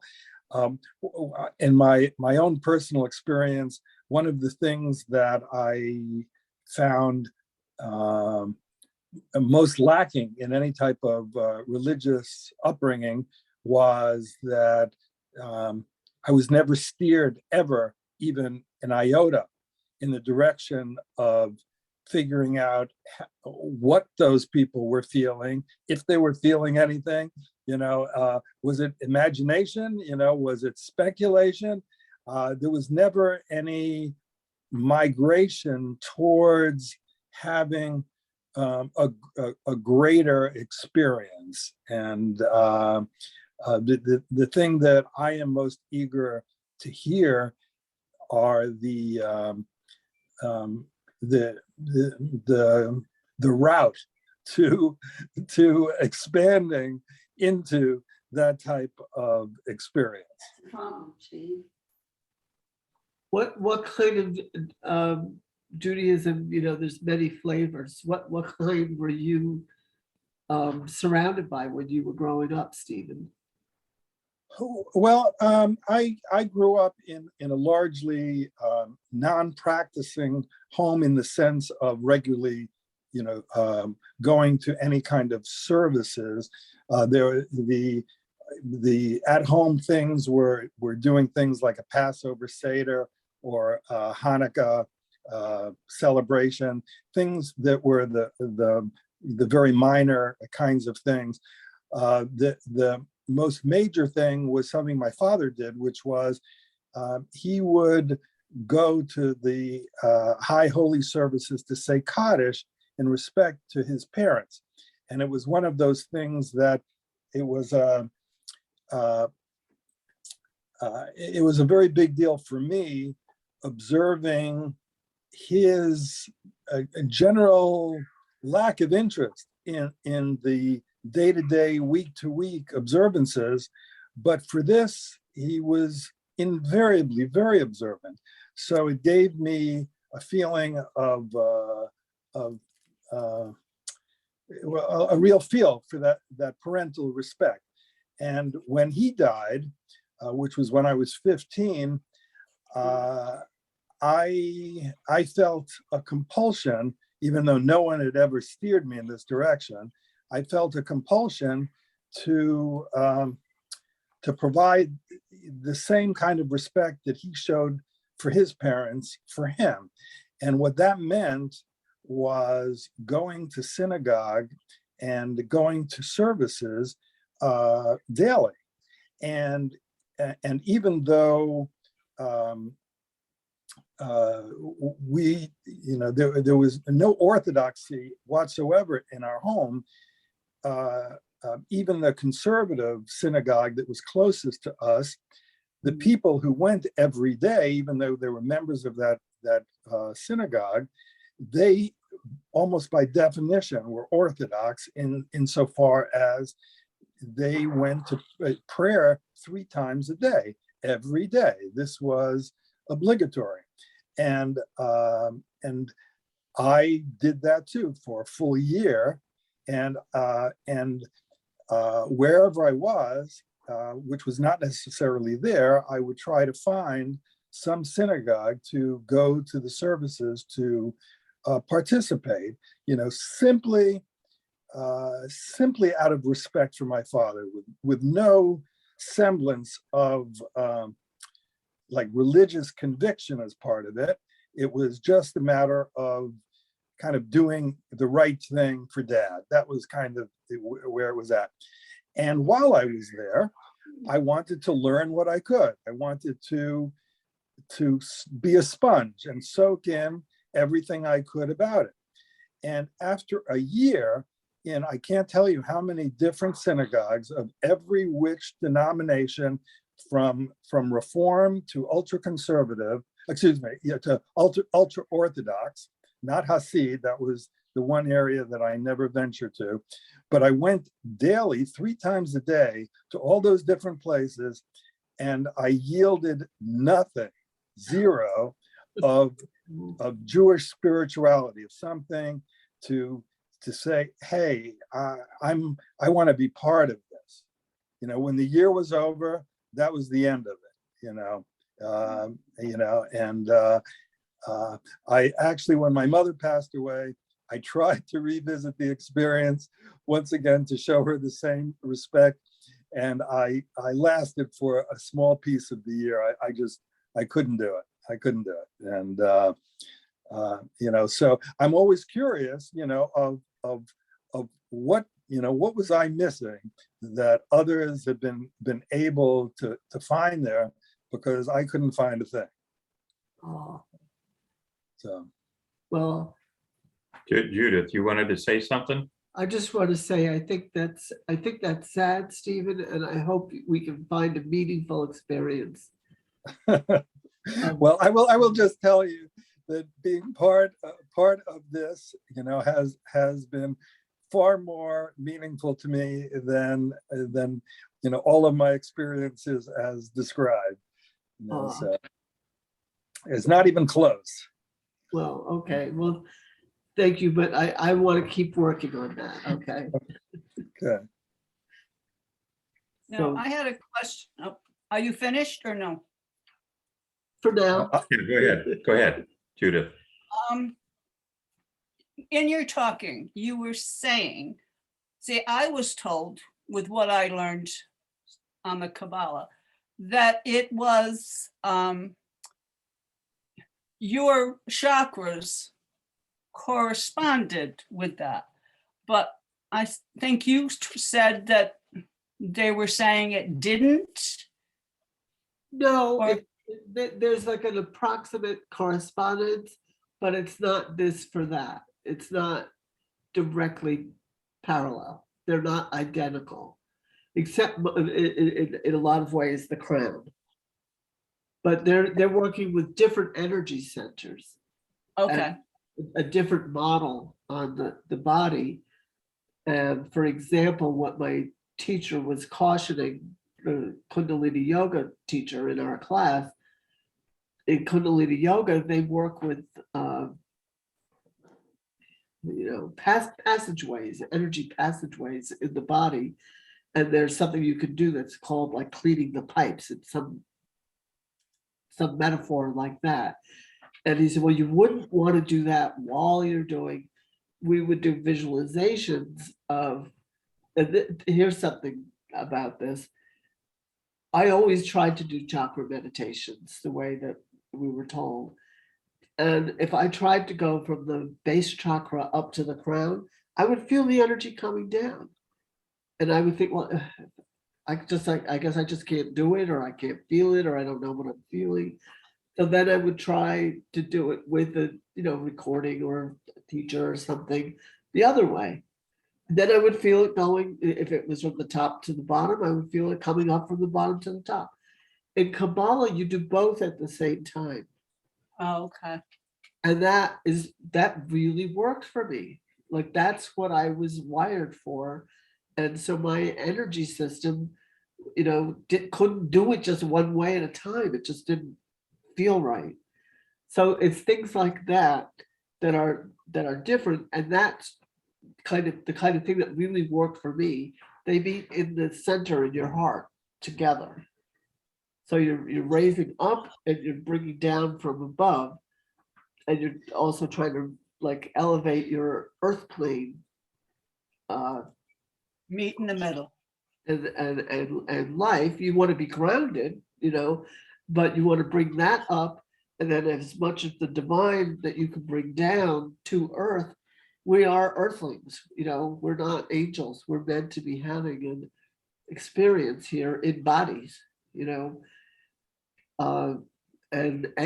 separation. We're meant to remember the unity, but for me, doing both at the same time really. It was just like a relief for me to finally feel that I was plugged into what we were supposed to be doing, and it was working for me. Okay, good. You answered my question. Okay, thank you for asking. So Marge, in light of that, what do you got for us on yesterday, 2/22/2022? Uh-huh. I think it was also a Jupiter conjunction. And the last time that happened was like July 4th, 1776. And we had the invasion of Ukraine. So the other thing was the 22 letters in the alphabet, which I hadn't thought of until just now. What do you got for us?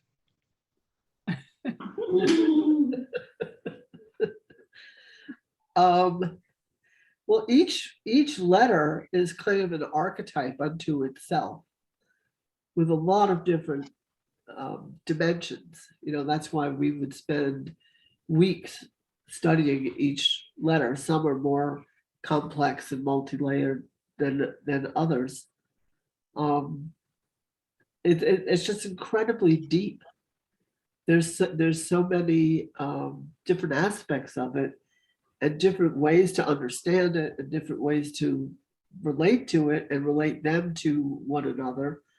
But one thing is that they do correspond to the 22 major arcana, is what they're called in the tarot, the more archetypal cards correspond to the 22 letters of the Hebrew alphabet. There's some debate about which are which, but it's generally agreed that they do correspond. And then the number cards are completely different, but they go on the tree for the 10.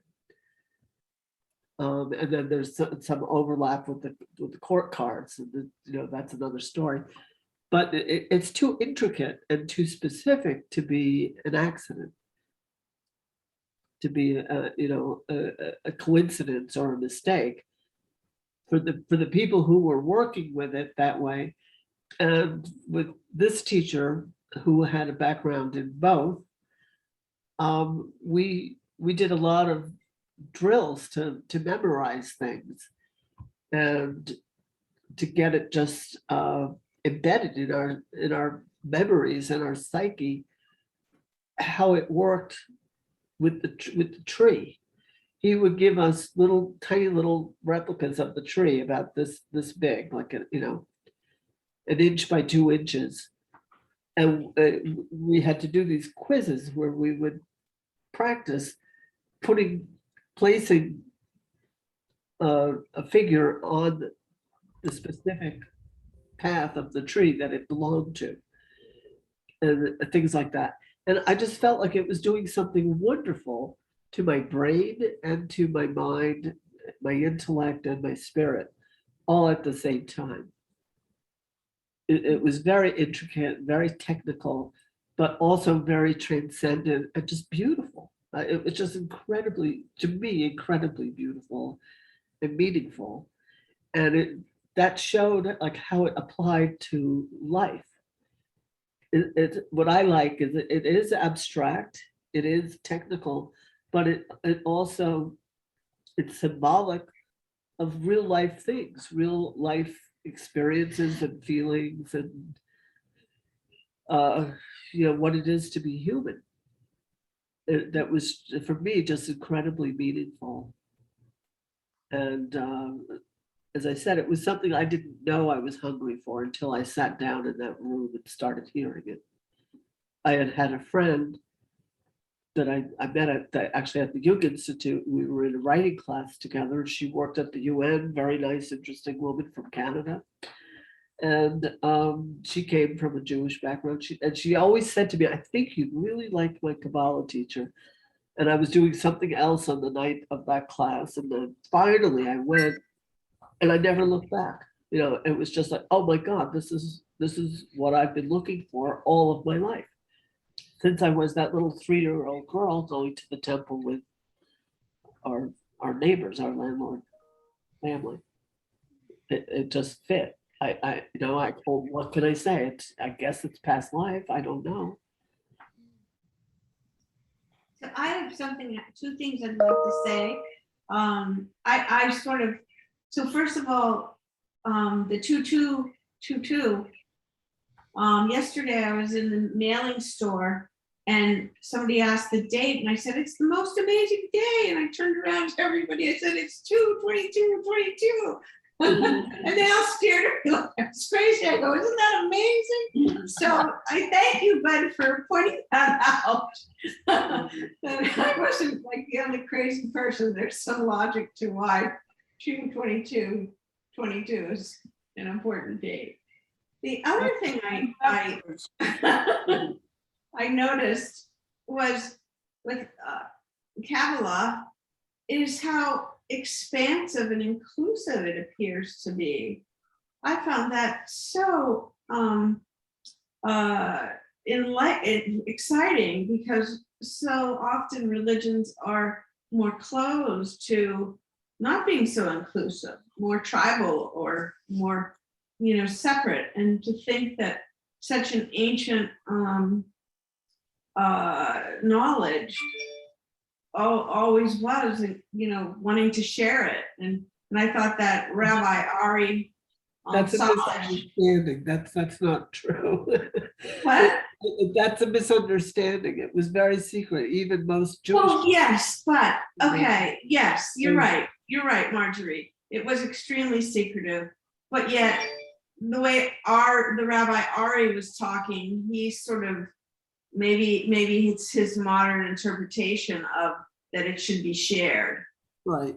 And I think that is more recent, and that's more of, I think it has to do with the age of Aquarius too. And that we are shifting. And so there is more openness. There's a different thing here, which is Hebrew actually disappeared as a spoken language until the 1850s, when it was revived in part to unify Jews everywhere, and this led to the push for creating the state of Israel. But that's an example of more openness. It's just the language itself, Hebrew. Right. Yeah, it's so interesting. I thought that Rabbi Salish also was giving us that timeline history, like Bart, you just articulated, of first written down in 135 AD, then 1,000 years later it became more understood, and then in the 1200s in Spain it's written down, and the timeline is so long, just like your last illustration. And we don't usually in just day-to-day humans in 2022, we don't usually think, that's what this class has given us, a bigger timeline, a different timeline to consider. We so often just consider, our immediate timeline and how we relate to time. And I think that's been one of the greatest things I have gotten from this class, is a bigger expansive timeline. Oh, good. Because we are part of, a lot of history. And I would say, I like the way he put it. It was an oral tradition long before it was codified the way that it was, even in Spain in the 1600s. It was, or it began even earlier, right? The 1200s. It was an oral tradition. And that's something, I think that's why a lot of doctors and lawyers are Jewish.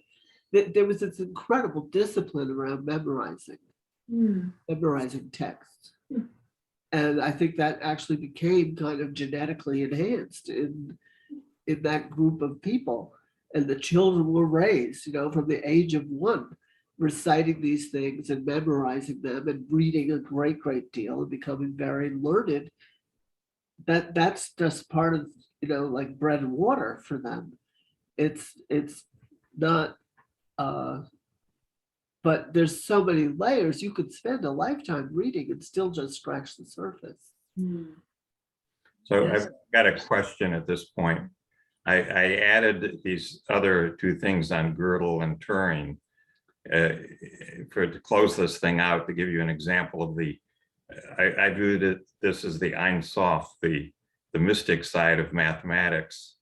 It's going to take 10 minutes to cover it. Are people exhausted? We don't need to cover it. We can, skip it. It is what it is. Or we could do it next week. Yeah. Can we do it next week? Yeah, no, we can do it next week. It's already past 9 o'clock, so. I just have a couple of quick comments that so many things that I could resonate with. One that I keep hearing these recurring themes. Comparative religion has always been something that's consumed me. And that in the 4 agreements, they also talk about how the wisdom was hidden for a long time because it had been misused and used for the wrong purposes. And now it's coming back out into the open again. And John 17:21, that it's called the priestly prayer, that they may all be one. And a way that where all the different traditions seem to be coming together at the same time, and how everybody's seeing everybody I know that's on a path. I don't care what tradition it is seeing the same thing. So I have a lot of hope. It's really heartwarming. I would agree. I think that it's interesting. We were monitoring. I mean, Barbara and I were just commenting about how that if we just sort of, use the traditional media to inform us, all we hear about is all the evilness of humankind. But we are seeing some, Oh, well, and the Muslims, they're bad, we're seeing enlightenment too, but we have to look for it. We have to be open to it. And that's what I think we get to experience in our talks, is this ability to look in a different way, different places and in different ways. And so I have a lot of hope too for our future. Well, that's wonderful, and that's one of the main reasons that we're doing this. It really is. Before we say goodnight, Marjorie, I want to say happy birthday. Yeah, happy birthday. Happy birthday. Happy birthday. Thank you. I'm getting up there. Thank you very much. This has been a Going very backwards. happy year. So, Only the good die young. Yeah. That's funny. right. Thank you, and we'll follow up, as we usually do. We'll backtrack a little bit next week, and I'd like to hear more from Bruce, what his thoughts are. There's a lot of esoteric Buddhism as well that isn't put out there in the yoga studios or, the mainstream, and I think there are a lot of parallels, but there's a lot of esoteric practices and knowledge on the Buddhist side as well. And for a lot of these abilities, we were talking about CDs and things like that. So there are parallels, but the differences, I think the parallels are really important, and then we can get to a place of peace and acceptance and mutual respect. But I think the differences are really significant too. Each path has its own unique beauty and meaning and mechanisms, its own reality, really.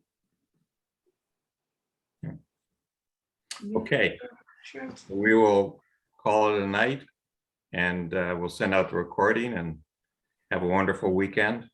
To be continued. Yeah, thank you. Okay, thank for you. being with us. Good Thank night. you, everybody. Good night. Good night.